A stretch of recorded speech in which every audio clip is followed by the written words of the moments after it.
people chase this spark and this connection, which drives me absolutely crazy because infatuation fades on average between 12 and 18 months. Like everybody loses infatuation. Researchers checked around the world. Nobody stays infatuated. You actually have to work at that.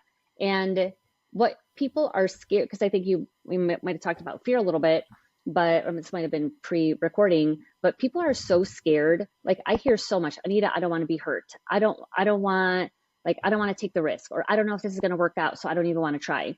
And I'm like, but then how are you supposed to develop those feelings of connection if you're not willing to be vulnerable?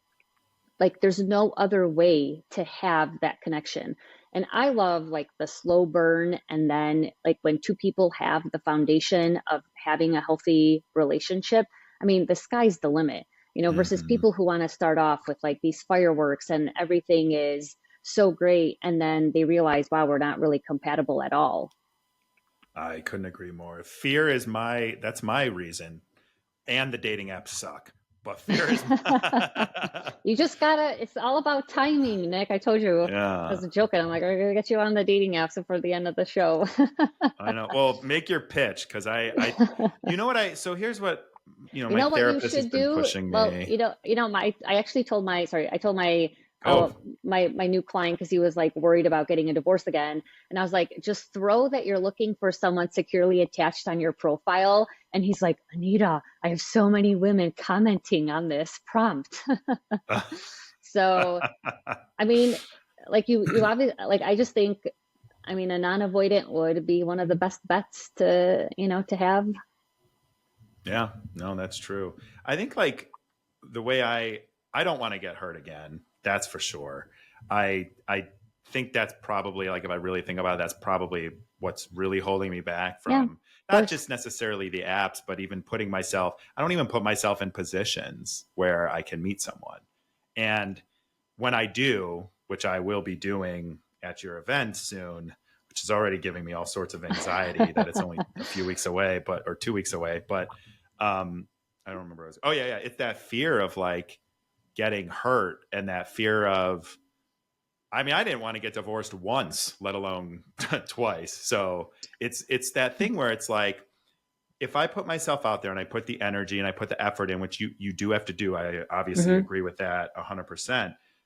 It's that feeling of like, what is going to now the feeling is like, what is going to get me in a position where I'm okay doing that, or I'm comfortable doing that? And I like to joke and say, I'm thinking about dating, but I don't even know what that means. Like what is dating? Because like if I meet someone, sure, but I don't even put myself in that position very often anymore. Right. I mean, again, that's so common. I mean, that's probably the biggest thing that I hear from my clients is, I don't want to get hurt. But like you overcame a lot, especially because you're in the public eye.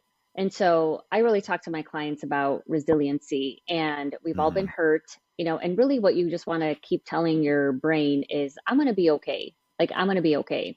Because the other thing is, being hurt by a partner is inevitable. Like, it is absolutely inevitable.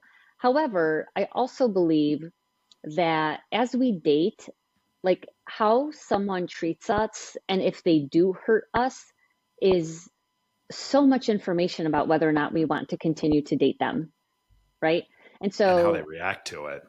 100%. I tell my clients, I'm like, pay attention to the how and like these things, but you could also, like, I like to do like little, I hate to call them tests, but I tell my clients, like, ask for some low hanging fruit stuff that you need, because everybody's scared to ask for their needs because they don't want to come across as needy. But I even do this myself, where I'll be like, hey, we've been dating for a minute. Like, I'd like to hear from you more often. Like, can you text me more often? And then I see if they do, or, hey, I'm a planner. Like or not always a planner, but like, I really love knowing when I'm going to see a guy next, like knowing when the next date is going to be planned. I'm not alone in that, but I say that because I think everybody actually wants that, but yes, they're too scared to ask for it. But I tell them, and it doesn't mean we can't have a spontaneous date. I mean, I'm up for that too, but I just want to see, like, are you going to follow through? Or I'll send like, hey, I saw this article, or watched this YouTube video, or I listened to this podcast. is like, do they do that stuff? Like, I'm curious, like, are they going to do these like really little things? Because if they can't even do it in the Shows beginning they're part of thinking of dating, you. yeah. But also it's like, you know, it's the thoughtfulness, and do they think of me, and again, I know I'm going to get hurt, like that's inevitable, but there are some earlier signs that you can kind of assess for whether or not Mm. this person would be worth being, vulnerable with. And you don't have to be completely vulnerable in the beginning. I mean, but it's about communicating. So like with some of my clients are like, Anita, I have a guard up or I have a wall up. And I'm like, that's fine. Like there's nothing wrong with that. But just let the person know, hey, you may not necessarily, feel this like intense connection with me yet because I'm a little cautious, or I'm a Hmm. little weary right now, or I'm just like dipping my toes in back into the Just dating be pool. honest. But exactly, but that there's still a vulnerability with communicating that, right? But we just don't communicate. We make assumptions and we make judgments, and this is why, like, this is what makes dating so hard, is if people were just a little bit more honest and directly communicated, that would help so much in the shit show that is dating. Thank you for listening to this clip from the full episode of Eyes Wide Open. Please like and subscribe for daily clips and new episodes that drop every Tuesday. I appreciate you.